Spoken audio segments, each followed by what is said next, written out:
Hi guys, this is Hans, and Ray and I did a little test footage to see if the camera we got would work or not, and we're just talking and having some fun, and we figured we'd share with you to give you kind of a taste of kind of the way we interact and the way we have fun. So I hope you enjoy. Half in the bag. Oh, Hey, because you were drunk? oh yeah, well, gee, do I have a history? Is there a history of drinking in your family? No, I do it all. I do all the drinking myself, thank you. Because if ever there's a problem where we need an alcoholic, we'll just drag Ray out here and throw them at it. Yes. Way to go, Ray. Did you win? I don't know. I was fucked up. I didn't hear a damn thing. I woke up in the middle. I was wet. My back was wet. My money was gone. The window was open. I didn't know what the fuck to do there. Shit. I just know you, Ray. Yeah, and that's sad. Just sad. Well, I thought that was a sign that we had developed a good friendship. What's he doing? That down there, drunk again. Hi. What is that? You're an alcoholic. I am not an alcoholic. Alcoholics go to meetings. Meetings of acquitters. I am not a quitter. I am a drunk.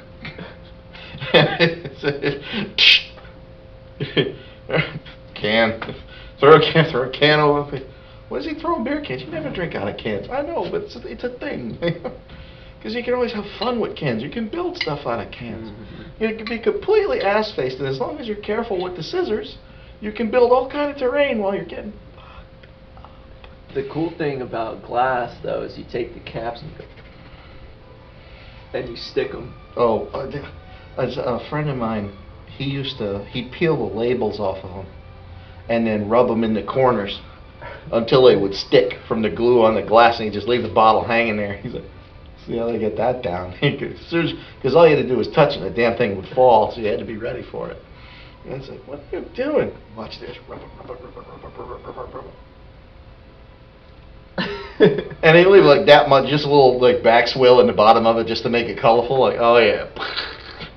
You prick.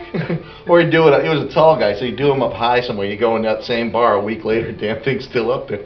No wonder it smells like ass in here. He's hiding his bottles all over the roof beams. Well, with us, guys drinking during field day, and it's supposed to be clean the next day. Well, they'll forget the bottle caps. And they're like, shit! The first sergeant's gonna come in, and you like, open the door, hide it. I leave the door, yeah, but because that's something I could never understand is why anybody would have a dartboard.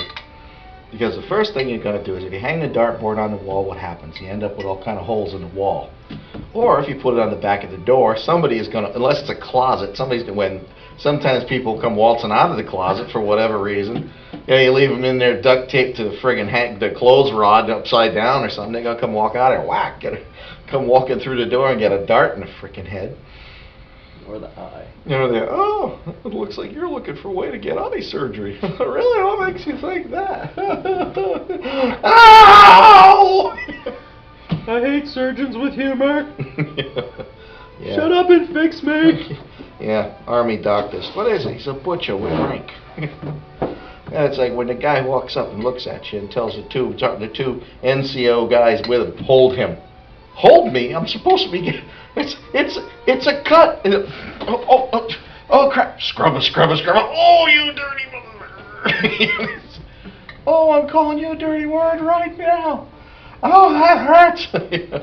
Well, I would imagine that it's like when you're doing the OC spray training, the non-lethal training with the oleoresin capsaicin. It's the only time in the Corps that you're allowed to cuss out a superior officer and not get in trouble.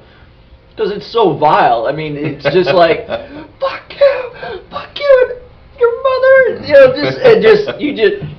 and they're like, and they made that rule because it is evil. Our captain was all gung ho. We're gonna do this training, and we're gonna be qualified for this and this and that. He did it. He's like, never again. We're not doing this anymore. Well, it's not to put too fine a point on it, but before modern day, Because it was one day. It was you're going to go to the range where it's all the NBC, the nuclear, biological, and chemical stuff. It's all one day. You got to know how to do the bomblets. You got to know about the rockets. You got to know about the different ways that chemicals are spread. Yeah, mosquitoes. But I got the net. I got him. I'm sorry. I made a mess. A little spit. We'll rub it in there. Ain't nobody gonna know. But anyway, it's like what they would do is you go and it's all it's a classroom environment. It's all admin, so you're just wandering around in the sun in Georgia in the middle of July. It's like in the pine forest. Pine forests are pretty. They're nice. North Carolina, Ish. same thing. Same, yeah. Full mop gear. Yeah. I always hated the guys that had the summer weight stuff, like they ripped the filters out the inside of it, and walk it. Missed him. He's gone. Curse you, Red Baron. Anyway, let's just say go from this class to the other class, and you got to march this one thing. They didn't spray it. It's just say, well, I guess you could say they sprayed it in a way. March from point A to point B. Now we're in the middle of a hollow. It's just this low spot ridge. It's just a bowl in the ground, really. Oh, yeah. It piles up. Well, you're going along, and then they call a counter column. It's like, you don't think about it. You're a robot by this point. You don't even think anymore. It's like, oh, I'm marching. Follow the dumbass in front of you. Change, dumbass. Yeah. It's like route step dumbass. Forward march. Well, you're halfway through the counter column, so you got guys piled up 4 wide in 2 different directions. And that's when that bastard runs through the middle of you wearing a gas mask, and he's got a smoke grenade and a gas grenade on the end of a broom handle. Just runs right through the middle of the formation. And, they beat it into your head all that day. Okay, you take the rifle, you hold the rifle, you put the helmet on the rifle, you put the mask on, you put the helmet on, you pick up the rifle and go. That's the way it's supposed to be. Now what happens is you get as far as getting the mask half on, and some panicked private runs you over and throws everything out of your hands, knocks you down, and everybody just, plan B, and everybody just scatters. You get guys running, slapping the pine trees. You get guys, it's like there was this little kid from Chicago everybody called Pee-wee. He was like the minimum height requirement.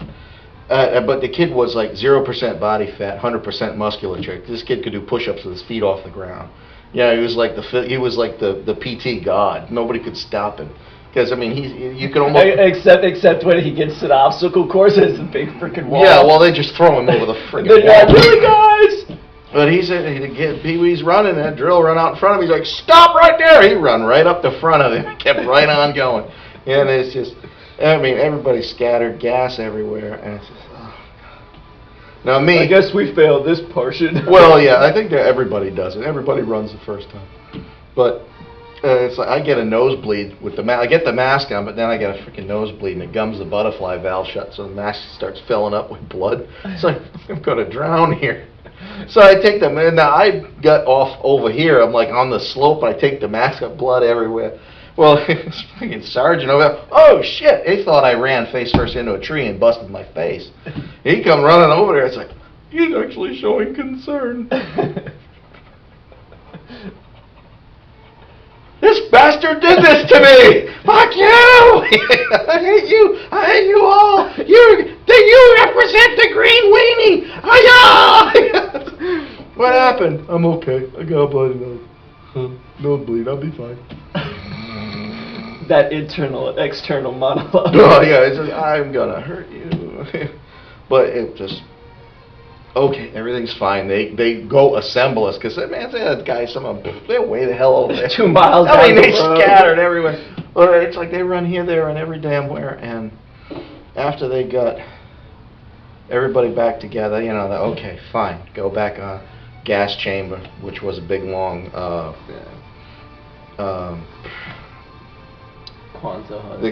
There was still a Quonset hut, and all along the roof, that was the thing, a big sign. You go in the door, and they reversed it. I felt really happy because they reversed the order. They went from Z to A instead of A to Z. I think I got it. No, I didn't. Ah. Got him now. Meat group. Protein. Protein. I'm good, thank you. Nature provides. Yeah. But go through all of that. What was it, Hidalgo? Yeah. Oh, The locusts, they're a blessing, not a curse, and he's like, once you get past the legs, they're all right. It's a little cranky. Well, you're supposed to peel the crunchy bits off. If it's still running when it's in your mouth, you've done something wrong. But they line, naturally line everybody up, and it's like, okay, one at a time. You go in the door, and there's a line painted on the floor, but there's a desk, a typical Army metal desk, not 10 feet inside the door. When an NCO's sitting on it, he's got the whole regalia on. He's sitting there, and he's got like a case of gas grenades. He just pulls one and drops it in the can, and it's just, there it is. And he's supposed to walk up to the line, take the mask off, name, rank, and serial number. And if he's feeling like a prick, one of your general orders or some crap like that. Jumping jacks. Well, it didn't really do that. It's just they wanted you to talk to the point where you couldn't just push it all out in one breath. You had to breathe in. You had to be exposed to it. We had to lift jumping jacks down, clear jumping jacks to make sure that you kept a good seal, and then go. It's like, and we had to sound off. Well, they used to tell us all the time. It's like, you're just infantry. We make 1 million more look just like you. We don't give a shit about you. It's like, thanks. You 11. Appreciate you. Yeah, it's like, you 11 booths ain't nothing but pop-up targets. Supposed to, like the term, your job is to die in a loud military manner. Walking sandbag. Yeah, walking sandbag, exactly. But go there, and it's just the whole thing after you get through all of that. Yeah, it's like with the mask off, okay, now you're supposed to left face, right face, left face, around, follow the line around the desk. Of course. Excellent. We have a test video. I'm posting this later, by the way. This is a preview of the stuff that you're going to be able to enjoy, but in a D&D setting. Us talking. It'll be fun. Yeah, we're just really testing the acoustics. I'm just worried that it's going to echo in here. But anyhow, you go through all of this, and there's a sign right there hanging. It says, do not run. Do not run, do not run, do not run. All the way to the door. There's a sign on the door that says, do not run through this door. And naturally, everybody runs. But what they don't tell them is there's a pine tree 10 feet outside that door. They hear, don't, and they hit the crash bar. Bash! Boom! Oh! And you go out there, and I mean, that tree, typical knotty pine, straight as an arrow. But this sucker's got a bow worn in it on one side. I mean, it's like this hand rub smooth. It's this absolute hand rub finish in the pine. There isn't a piece of bark to be seen. It's literally worn. It's worn back like those big knot holes you get in the oak trees, and it's just beautiful. This glossy gray wear on the wood, and it's just like, how many decades of privates have been bounced off of this tree? Yeah, you want to take a close look. Look for teeth. Dog tags, eyeballs. see what else might be embedded in the tree. Brain matter. Well, infantry. Yeah, we're. What do you do? I get shot at. What do you do then? I get shot at more. Then what? Then you shoot back. Is that the order it's supposed to get in? It seems to happen that way. You get in trouble if you shoot first. Oh, well, yeah, you can't shoot it. Let's see. You can't shoot at buildings. You can't shoot at houses. Can't shoot at mosques. Can't shoot at the sky, the earth, walls, trees, bushes, cars, cows. They get really upset about the cows. Goats, you never know. Well, they might need to screw that later. True story. Well, I don't know. It's the jackasses you gotta watch for. What are they doing? Because they got that one floating around somewhere on the internet where the guys are watching these two guys creeping around through the thermal sights on a Bradley. It's, what are they doing? And these two, in the middle of the night, these two guys out there, and this little jackass is sitting there like, what are you doing? I feel so unclean. You're a goat, you're already unclean. But I mean, it's just this little donkey out there, and it's like, what do they do? It's a donkey, jackass, whatever, The ones with the ears and the goofy look. what are they doing? Oh, whatever it is. The first one's done, and the second one's lining up on it, and then just like you hear these guys on the radio back and forth. You are not going to believe what I'm seeing. Well, maybe not. Maybe it was the intercom, but it's just these two guys. Like, what is it? It's like, you got to see this. This is, ew. I do not believe I am seeing this. It's so horrifying that you can't look away. Yeah, well, bus full of blind children off a cliff or something like that. It's like, I don't want to look, but oh crap! Oh. If you haven't figured it out by now, we're military, and we have a twisted sense of humor. Get used to it. Nothing to see here, and the best part is everybody's sober. And after all of this, now I'm beginning to wonder that now that I am slightly relaxed and I'm sitting back from the table, I got a feeling that all they're really seeing is this disembodied asshole hand. He's speaking in languages he doesn't speak. That's because he's mispronouncing all the curse words. He thinks it's Farsi and it's actually Brooklynese. Really, it's not really. That's not a language. What? Hey, if that guy could write that big long whole group of books and come up with the entire Elvish language, yeah, but that was different. He was educated. Listen to you. I'm sorry. He actually put thought into it. Thought. He didn't just. What is that? Orcish. Really? So you're supposed to put a lot of snot and spit into it, and that just makes it sound like an orc. I can think of a couple of orcs that would probably be very upset with you for that. It's like, you're going to walk up to Hellscream and tell him that? Well, no. I'm silly, I'm ignorant, I'm not stupid. Right? It's like, not like the person who shall not be named who spoke disparagingly to a wyvern and suffered some consequences. Yes. You'll find out about that later. Yeah, the idea is, if you're going to be running around with people that do accents or want to act things out just for the sake of color, or they like to entertain, that can be fun. The problem is if you're going to emulate them, it helps if you can do it too.